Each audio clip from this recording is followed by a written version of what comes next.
you waiting for? Let 3D Digital define, design, and deliver a solution tailored for you. 3ddigital.com. Call 904-425-9633. The installation experts at Tire Outlet bring you this installment of ETN. ETN. TireOutlet.com. Wholesale prices, premium service. This is Excuse the Nuisance.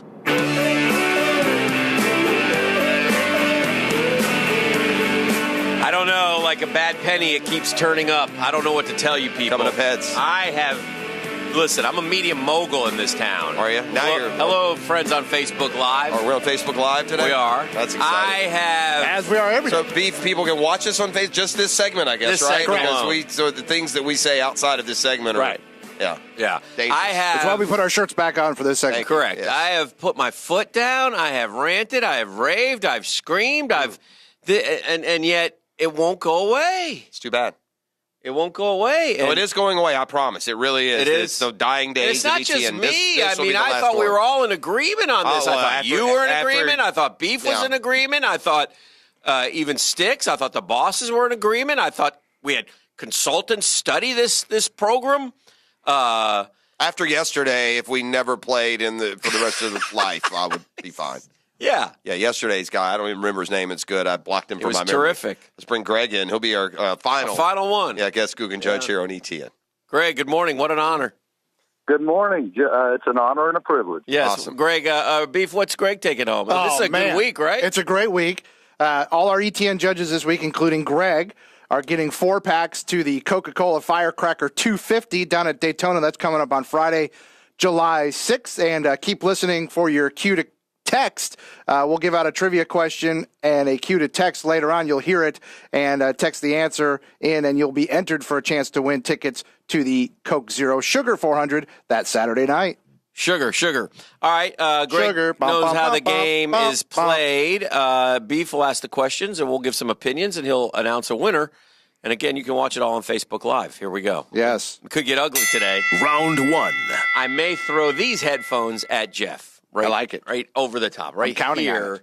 Video evidence. Dash cam video. Dash cam video. Round 1, guys. Here we go. Last night, the NFL Network's top 100 players countdown, as voted on by the players, ran off numbers 11 through 20. 2 Jaguars showed up on the list. Probably the last Jaguars that will show up on this list. Calais Campbell at 14 and Jalen Ramsey at number 17. With how much we've been hyping up Jalen Ramsey during the offseason, is that a little low for Jalen Ramsey, number 17? Listen, we're splitting hairs here if we're talking about the top 20 players in the NFL. And because I pondered that same question, I really did. And then I look at the guys ahead of him. I mean, is he better than Khalil Mack? Is he better than Gronk? Is he better than Luke Kuechly? Is he better than Russell Wilson? I mean, we can split hairs here and say he's better than DeAndre Hopkins, I guess. I don't know. He's the top rated at his position, and he was unranked last year. So expect Jalen Ramsey, if he follows up with the same year, to be a top 10, if not top 5 guy next year. Well, it's hard to complain because he's going to be the highest-ranked cornerback on the entire list. However, I do have one complaint, and that is he's a better football player than DeAndre Hopkins. He had a better year than DeAndre Hopkins did one season ago, so he should be ranked ahead of him. He went mano v mano versus DeAndre Hopkins twice and got the better of him, so I don't understand that one. If you had done your homework on that one, you could have flip-flopped those two and gotten zero argument from me, but instead I'm going to stand firm and say that's the one thing that bothers me. Both valid points, but I have to go with Jeff about the splitting hairs theory. Round 2. Round 2, guys. We're contractually obligated every day to talk about the Braun Watch. The news the cycle, latest? Yeah. Well, the news cycle was that yesterday, that Cleveland had interest in Kawhi Leonard. You would think that would be to pair him with LeBron James. We talked about Kawhi wanting out of San Antonio and wanting to go to L.A. You would think that would be to pair with LeBron James. So my question to you is, what's more likely, that Kawhi gets dealt to the Cavaliers to play with LeBron James, or that they both wind up in L.A.? More likely. First off, I'm going to say this. I think neither are going to happen. That's an option. I don't think Kawhi Leonard is going to get traded to the Lakers because if I'm the Spurs, my job is to not make you happy, Kawhi. And the Lakers don't have anything that I would think I want, okay? And what are the with all due respect, and giving me Kevin Love in the 8 pick. Listen, Kawhi Leonard, when healthy, is one of the top 5 players in the association. I don't think anybody would argue with that. So if you want me to give you a top 5 player, you're going to have to give me a top 3 pick in the NBA draft for this year or next year, or a multitude of first-round draft picks. So knowing that your team is going to stink, I don't think he goes to either of those programs. Am I the only one that's not at least a little bit concerned about how last year played out? The last time we saw a true superstar play the I'm more hurt than you think I am, and then sit out a year, and then AWOL his team in the postseason was some guy named Dwight Howard, whose reputation and career have never been the same. Are we sure that we're completely confident that Kawhi Leonard is one of the top players in the league, and that he's not, at least in part, a product of that Spurs system and organization? I mean, Kawhi Leonard is a good player. I mean, he's and at times a great player. But I can't help but wonder, in the context of how great that San Antonio team was with the players around him, and the fact that he just completely obliterated the concept of team chemistry last year, and now has concocted what I believe is a lie about why he wants to leave. There's some red flags there with Kawhi. So buyer beware for any franchise that mortgages its future. I got to go with Dan on that. I don't think neither will happen. Round 3. Round 3, That's speaking. what I'm talking about. Boys, we're just 2 days away from the draft, and the top end of the draft is littered with 7-footers and 1 European point guard, who some say is a generational talent. So I guess my question is to you, would you roll the dice on the unknown with Luka Doncic, or would you feel safer with one of these 7-footers? I guess that's for me, since my Atlanta Hawks pick third. Yeah, I'm going Doncic. I'm taking the 18-year-old who's already dominating in the Euro League. I'm taking the bit of the unknown. Look, I'm the Atlanta Hawks, so I can guarantee it one thing: if Atlanta takes one of those college players in the top 8, he'll be the worst of the top 8 that go. That's how they roll. That's how they've always gone. See Marvin Williams over Chris Paul. See Sheldon. See a bunch of them. So yeah, I'm as a Hawks fan who will be faced with that decision. I would take Doncic. I understand that. I've been saying that for a while. There's a couple things here to consider, though. Number one, Doncic has not committed to come over. So there's always that little bit of fear that, you know what, we could draft this guy, and he may say, man, I'm not coming this year. You don't want that as a franchise. So they're in the middle of a playoff series right now, and he's not even going to be in New York City for the draft on Thursday. So you can forget about that. I would take Bagley. I've been a Bagley guy since day. I wanted to tank for Bagley last year. I think the guy is an incredible basketball player. I think he was dominant at Duke. I think he's got inside and outside game, and he's bigger than Doncic. So give me the kid from Duke, who I think is going to be an NBA All-Star. Again, both valid responses. I'm going to go with Jeff on this one. Round 4. Oh, go on it. Inside track with the Hawks. You know the guy the who's rising, who nobody wants, that we've proclaimed here, but they say looks like he still has the skills to keep going, is the kid from Texas.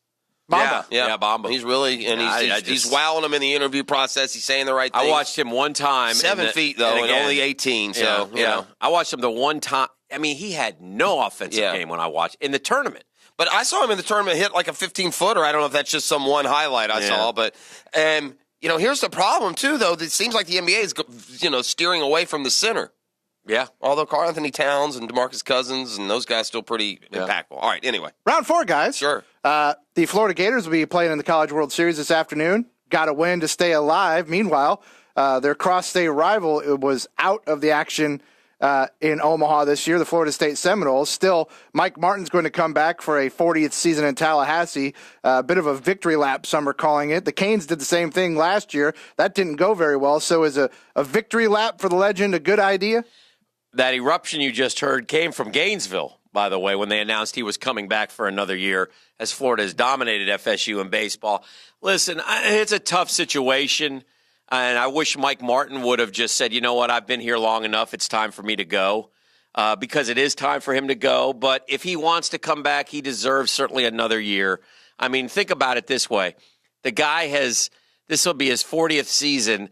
They've never lost, or the least amount of wins they've ever had is 40. He wins 40 games every year. I mean, a consistent, really, really goodness. But it's time. It's time for a change. Even FSU fan will tell you that. FSU fans ready to move on and hire someone else. And who it's going to be will be the next big question in Tallahassee. Will he hire one of his assistants and let the program stay status quo, or will they go a different direction? That is going to be very, very interesting. That's the bigger question. But if Mike Martin wants to come back, I would find it hard to say, well, you can't come back, because then you're basically firing a coaching legend. That's tough to do. I wish he had said, look, I've had enough. I'm going to go. But he wants to come back, so you give him the one more year and wish him well. Mike Martin is one of the nicest people I've ever interviewed. Terrific guy, great dad, great family man, incredible underachiever. End of story. You can't go to Omaha 1,000 times. You can't be a top team in the country every year and not win one College World Series. You can't. You know, even Bobby Cox lucked is backed into one. It'll be the end of a terrific career. He's going to have the most wins in the history of college baseball. But where it matters most, Omaha, not one time out of Omaha. 1, 2, 3, 16. 4, 5, 6, 16. 7, 8, 9, 10, 11, 12, 13, 16 trips to Omaha, and you can't win one? I agree. He does need to go, but he does deserve one more year. Winner Dan. Round 5. Attaboy, Greg. And lastly, I'm round going to 5. get a T-shirt made up in honor of ETN its death. I agree, but ... That's what it's going to say. Or on the back it'll say RFG. Yeah. I'm not saying that's the case here. No. Oh, look at that.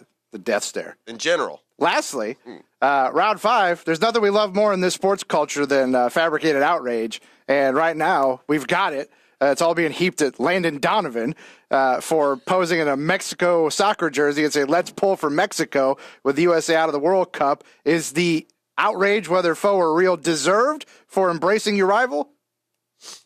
Okay, again, this is just so stupid. Hey, soccer fans, shut up. Hey, U.S. Soccer Association, be quiet. We're not allowed to root for somebody in the World Cup. Thanks to the U.S. Soccer, we have to pick someone else to root for. Landon Donovan grew up playing with a lot of these guys. This is beyond ridiculous that you can't root for this. By the way, where were we all on this intense U.S.-Mexico soccer rivalry before 3 days ago? If I asked you to list the top 200 rivalries in sports less than a week ago, you would not have named this.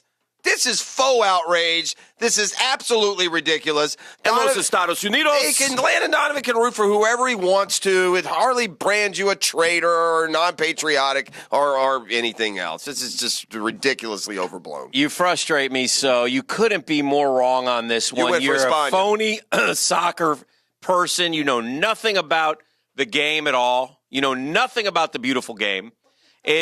You know nothing about soccer is what I'm telling you. You know nothing about the rivalries. I admit I know nothing, and I've talked to my soccer friends. And they all tell me it's an outrage what Landon Donovan has done. Not to mention, he took the money for a stupid advertisement, and he took the money and ran. I mean, did Tiger sit there and say, hey, MasterCard, I'm for Phil to finally get his U.S. Open because I can't play in it this year? No! You don't do that no matter the rivalry. The rivalry could be as small as Sandalwood High School and Fletcher High School, but if you're a Sandalwood guy, you don't root for the Fletcher guy. So it doesn't matter what rivalry it is. You, Build that wall, Hick. Be quiet. Build that are wall. wrong on this one. You're wrong, 100% wrong. And the fact that Landon Donovan took some cash and put it in his pocket to go against his teammates is terrible. Treasonous. Winner Dan. Yeah! That's what I'm talking about, Glad Greg. to know Greg loves America. Woo! Yeah! Greg, you enjoyed maybe the most The American final- of events. The final ETN ever! NASCAR. I won! Enjoy it. So happy. You did it. So happy I did it. That's 2 in a row, Dan. I did it. You're red hot. We might need to bring it back yesterday, see if you can bowl a turkey. Let's do it. There's only one thing to do. And you know what's in this, boys? Fireball. So good.